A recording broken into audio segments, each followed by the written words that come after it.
Hello and welcome to another episode of the Dark Oracle's Guide to the Multiverse.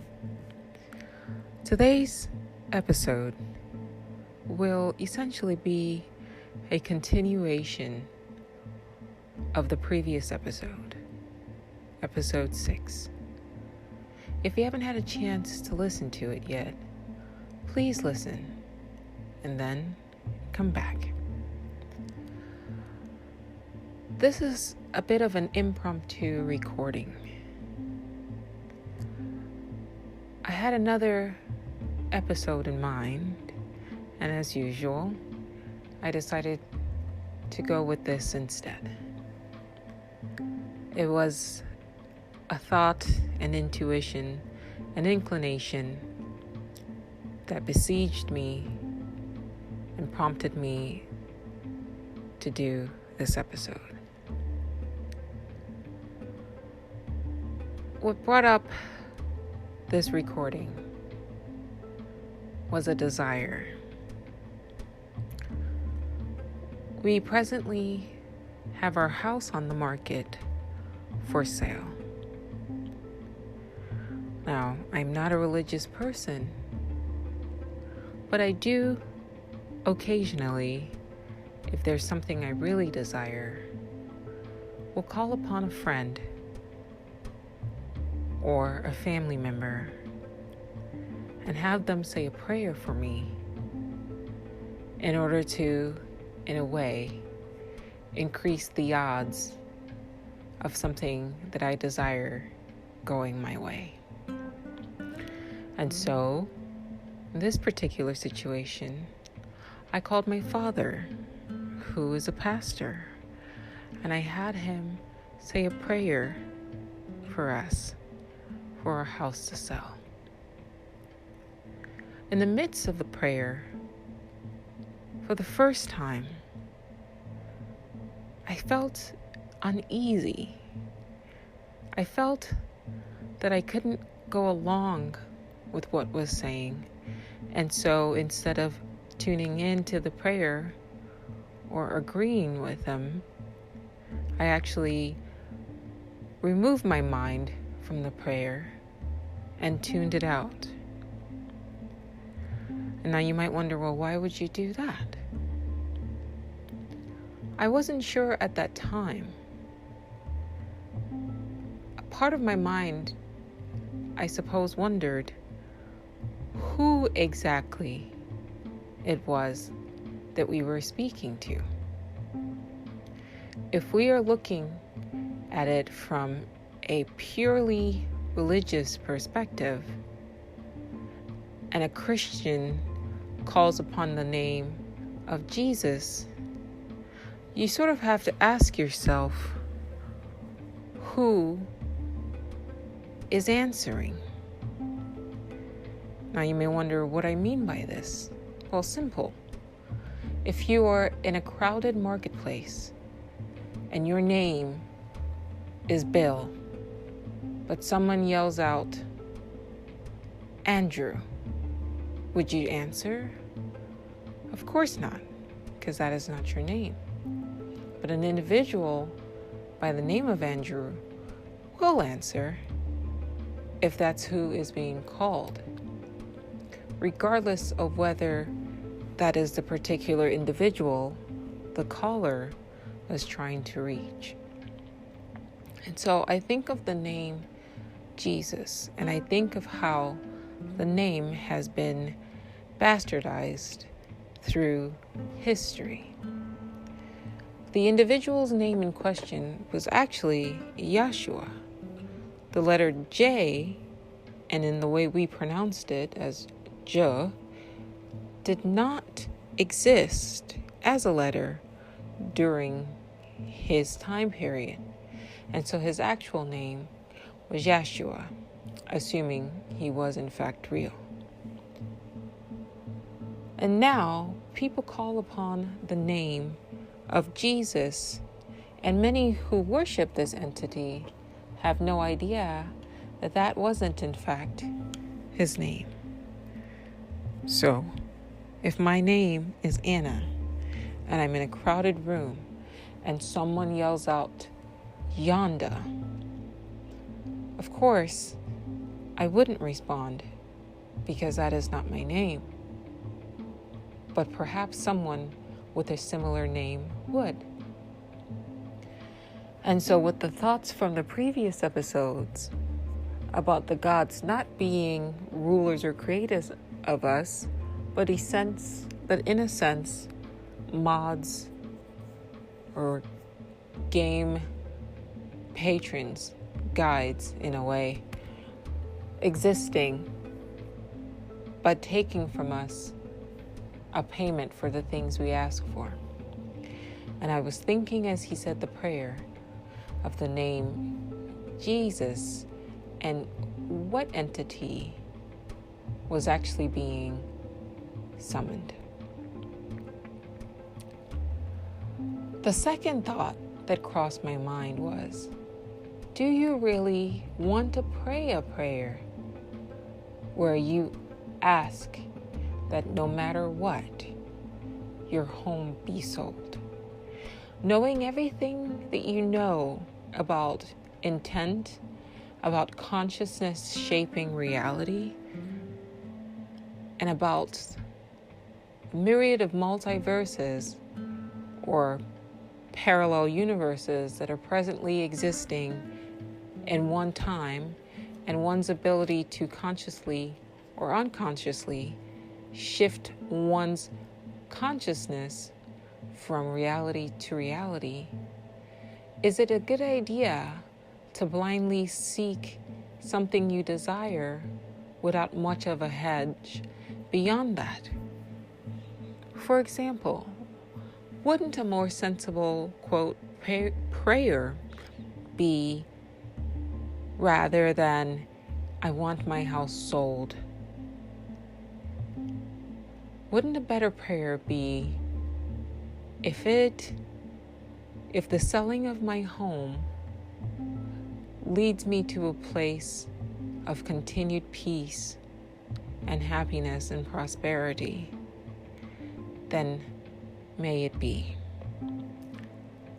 Wouldn't a better prayer or request or desire be, if the selling of my home is what is in the best interest for the path that I and my subconscious mind and my consciousness are in this incarnation to take, then may it be.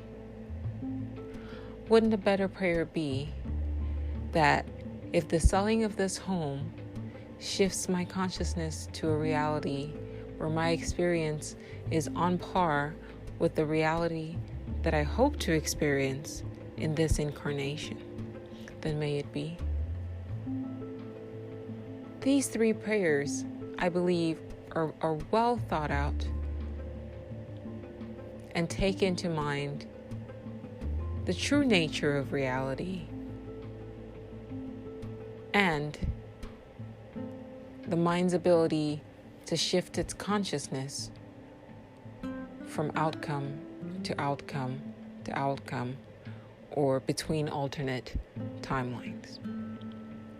By blindly asking for something I desire, like the house being sold, I failed to consider what the possible costs could be. For example, what if by selling this home, I move into a home that is haunted? Sorry, I couldn't help myself there.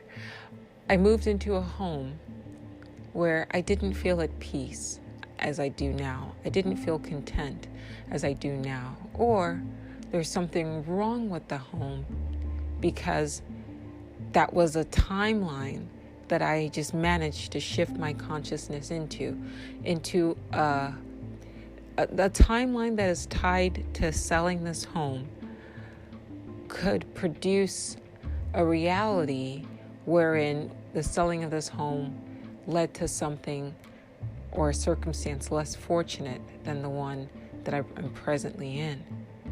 You see, I didn't stipulate at the time that I prayed.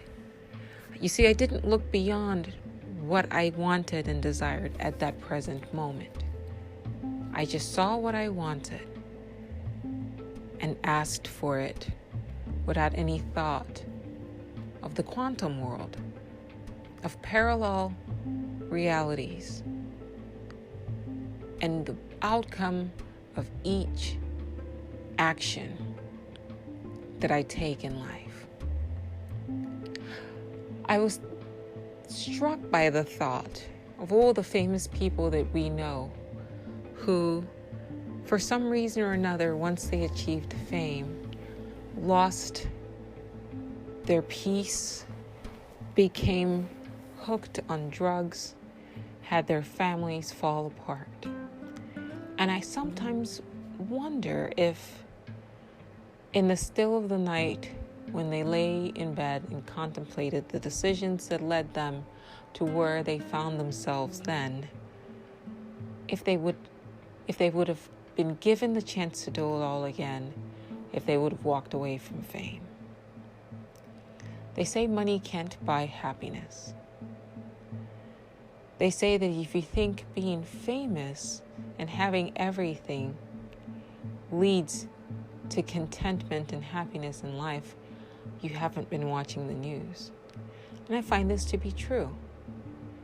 Celebrities with their fame and their wealth and their notoriety don't seem any more at ease, any more calm, any more conscious of the greater reality than the rest of us. All they seem to possess is the ability to purchase more things than the average person. And, by all accounts, it never seems to be enough for them.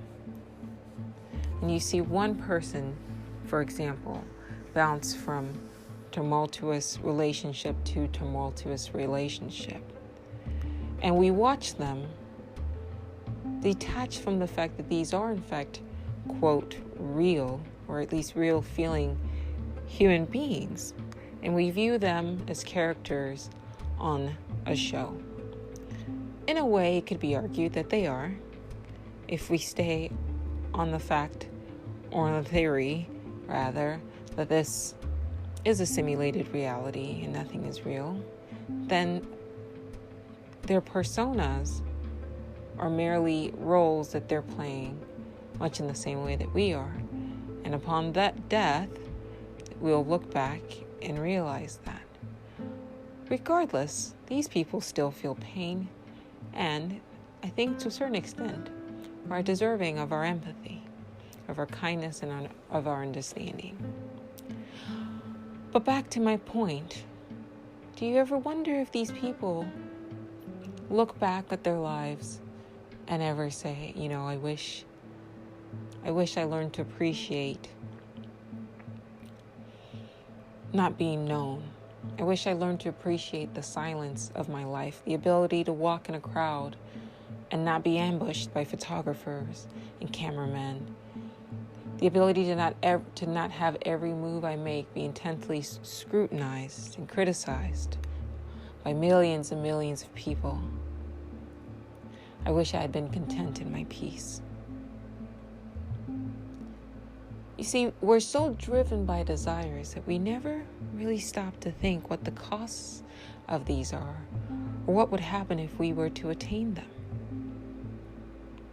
And today, for the first time, even after recording that podcast for the first time, I realized that when I ask for things, when I ask the gods or the mods to intervene blindly, I'm failing to consider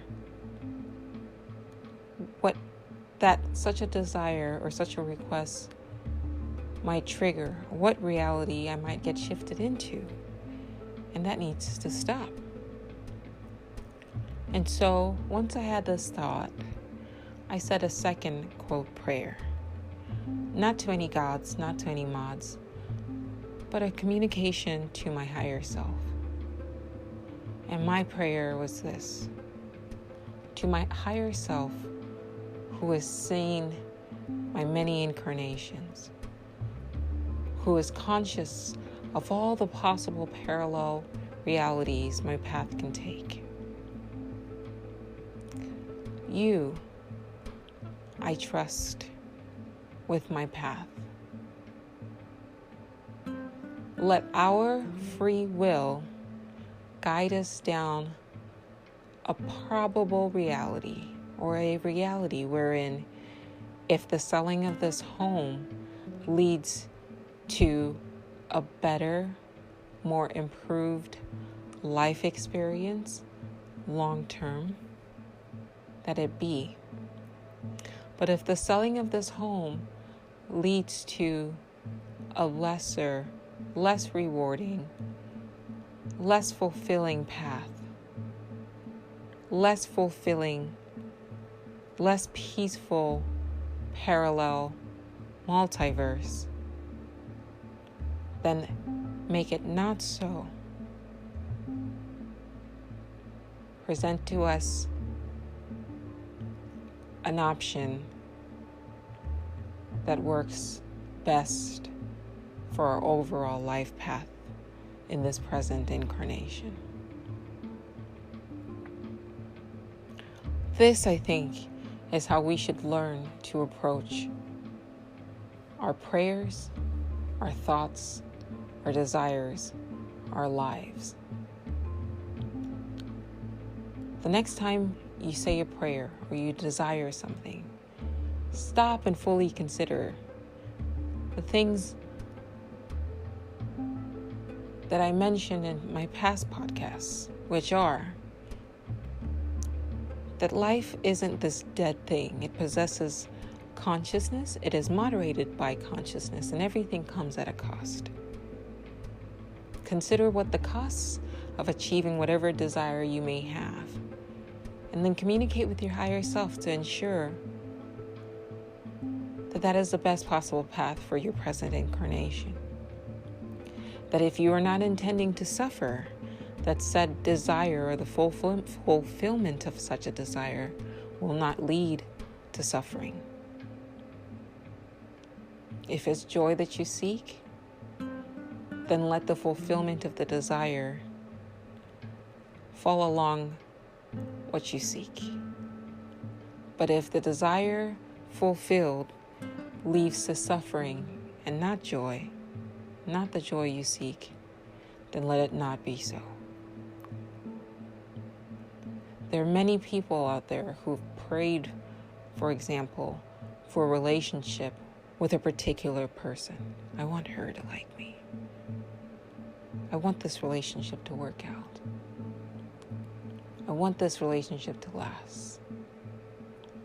And so when things happen that may cause the relationship to begin to crumble, the individual stops and begs their God, please God, let this work out.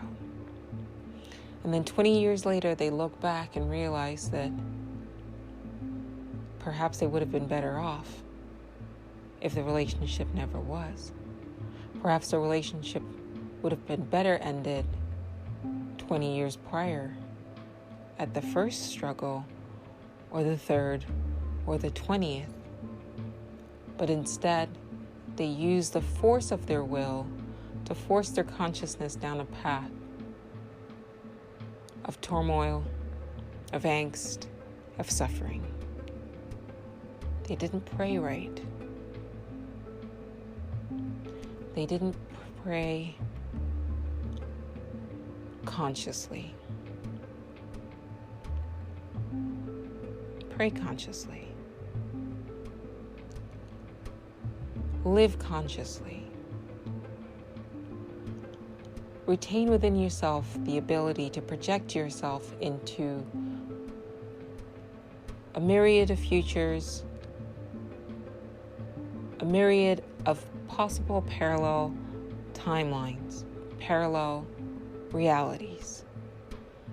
When you find yourself on the path and you see a desire before you,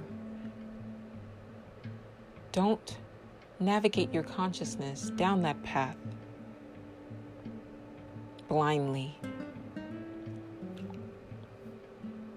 Stop and ask yourself, if you want something to happen so terribly, or if you'd rather have that thing happen if it's in your best interest. And if the thing that you desire is not in the best interest of the path that you're on, let it be taken from you. This is a manner in which I believe will lead you down a path that you are consciously choosing. I hope you guys enjoyed the podcast. And I hope that you were able to understand what I was trying to convey. If you have any questions, as always, you can reach me at annamoli@fastmail.com. Once again, that's ANNAMOLI@fastmail.com. Always a pleasure. Sleep well.